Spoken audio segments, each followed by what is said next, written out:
Service friends, I am Orpheus Praxis. Today, we have a truly extraordinary reason to talk. We are touching on one of the greatest enigmas in the history of science, a hypothesis that, for over a century and a half, has captivated the finest minds of humanity. Of course, I'm talking about the Riemann Hypothesis, a statement that, despite its apparent simplicity, remains one of the most formidable frontiers in analytic number theory. Formulated by Bernhard Riemann back in 1859, it concerns the distribution of the so-called nontrivial zeros of the zeta function, a fundamental object through which, like in a mirror, the deep structure of prime numbers is reflected. The truth of this hypothesis isn't just a theoretical curiosity.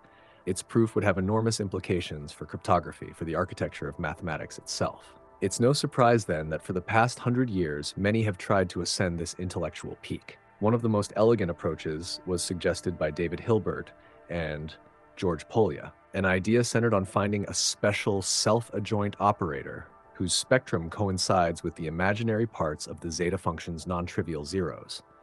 Such an operator, being self-adjoint, would have a purely real spectrum, which would, in turn, confirm that all the nontrivial zeros lie exactly on the critical line. This idea became something of a mathematical grail, a dream pursued by generations.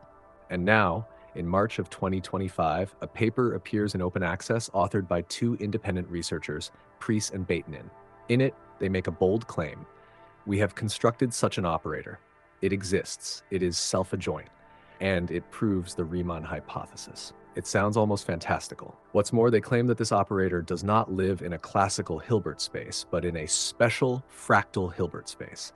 Connections to Fibonacci decompositions, metric structures, compactness, spectral analysis, it all reads like a daring synthesis of several deep branches of modern mathematics. Today, we're not here to pass final judgment. Instead, we'll try to understand how this construction actually works, what logic it follows, and how, or if, it aligns with established theories and known methods. With that, I now turn it over to my fellow speakers. Okay, let's unpack this. Imagine one of the biggest, most, mind-bending mysteries in mathematics, the Riemann hypothesis potentially solved. And this isn't just some riddle, right? It's a Millennium Prize problem, $1 million attached. It links prime numbers to quantum mechanics somehow. And for, over 160 years, it stumped everyone. Why? What made it so hard? Yeah, that's the million-dollar question, literally. Luckily. The difficulty really lies in its depth, its connections across so many areas of math. Traditionally, people attacked it with analytic number theory, standard tools. But today, we're doing a deep dive into something else. A really fascinating new paper came out March 2025 by two independent researchers, Preece and Boris Batnin, and they claim an absolute proof. An absolute proof, wow. And it involves, Fractal Hilbert Space. Exactly, Fractal Hilbert Space. It sounds wild, I know. Yeah. Think of it like a special mathematical environment where patterns repeat at different scales, like a fern or a coastline.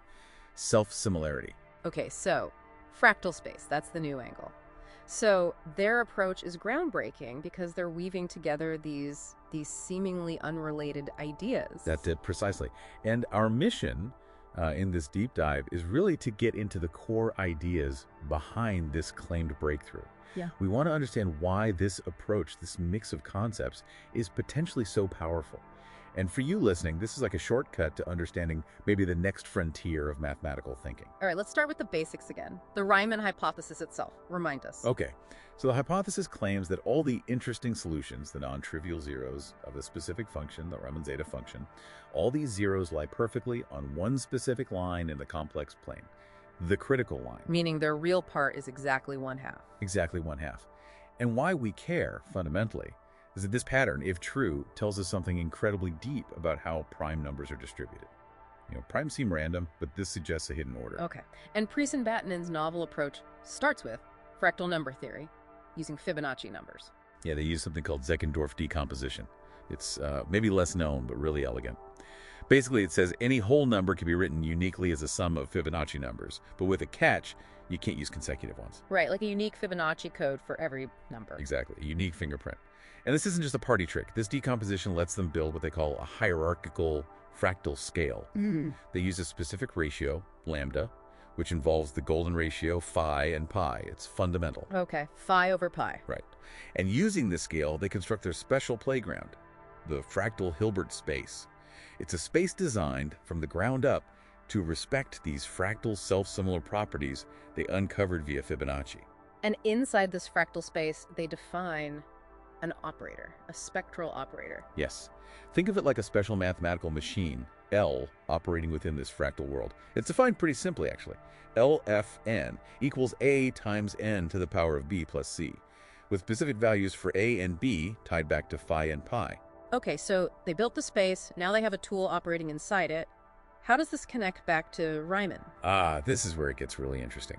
It tapped into something called the Hilbert conjecture.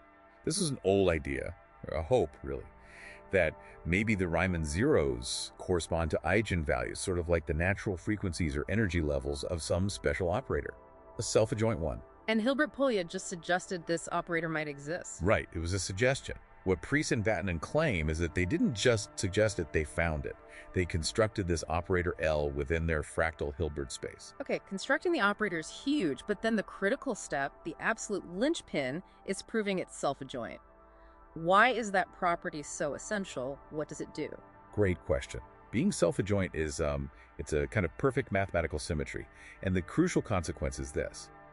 If an operator is self-adjoint, its eigenvalues must be purely real numbers. No imaginary components, just real numbers. Okay. Real eigenvalues only. And they proved L has this property. That's what they claim, yes. They use some heavy-duty math tools, compact operator theory, the Friedrichs extension theorem, basically, established techniques to rigorously demonstrate that their operator L is self-adjoint in that fractal space. Right. So the operator L exists in their fractal space, and it's self-adjoint, meaning its eigenvalues are real. Now, the final leap. The breakthrough connection, they establish a direct one-to-one correspondence. They show that the imaginary parts of those non-trivial zeros of the zeta function, the t values where zeta 12 plus it equals 0, are precisely the eigenvalues of their self-adjoint operator L. Wow. So the t's from the zeta function are the eigenvalues of L. Exactly. Zeta 12 plus ito of L, if and only if tin is an eigenvalue of L. It's a direct mapping. And since L is self-adjoint, its eigenvalues, the tans, must be real numbers. which means the zeros themselves, the 12 plus iden, must lie on that line where the real part is 12. Bingo. That's the argument. If the correspondence holds and the operator is self-adjoint, then the Riemann hypothesis follows. All non-trivial zeros must lie on the critical line. That is an incredible chain of reasoning, from Fibonacci numbers and fractals all the way to the primes via this special operator. It feels almost too neat. What's the catch? Or how's the math world reacting? Well, that's the thing, isn't it? A claim this big needs intense scrutiny. Yeah. The paper is out there, and now mathematicians worldwide will be tearing it apart, checking every single step. That's how proof works. If it holds up, it's monumental. Obviously, it settles Riemann. But beyond that, this whole framework using fractal spaces tailored to number theoretic problems, finding these spectral operators, it might be applicable elsewhere, maybe to other tough problems in number theory that have resisted traditional methods. So wrapping this up, what does this mean for you listening? I guess it shows that even these incredibly abstract, century-old problems might yield to completely unexpected ideas, right? Blending fields like number theory and fractal geometry. Absolutely. It's a testament to creative thinking in mathematics. And it really makes you wonder, doesn't it, what other fundamental patterns, maybe even physical laws, might be underpinned by some hidden fractal structure we haven't even thought to look for yet. A fascinating thought to end on. Definitely something to keep an eye on as the community vets this potential proof. Today, we've encountered a bold and ambitious attempt, a claim to have proven a hypothesis long considered nearly unreachable. We've seen how ideas from spectral theory, fractal geometry, and classical number theory can be woven together into a daring and unified mathematical framework. And even if the final verdict on this work, its validation, critique, and rigorous testing, still lies ahead, the very appearance of such an approach is a testament to the living, breathing nature of mathematics. Questions remain. Answers are still to come. But just as 100 years ago, what drives us is not only the desire to know, it is the desire to understand. Subscribe to walk this path together with us. I am Orpheus Praxis, wishing you all clarity. Namaste.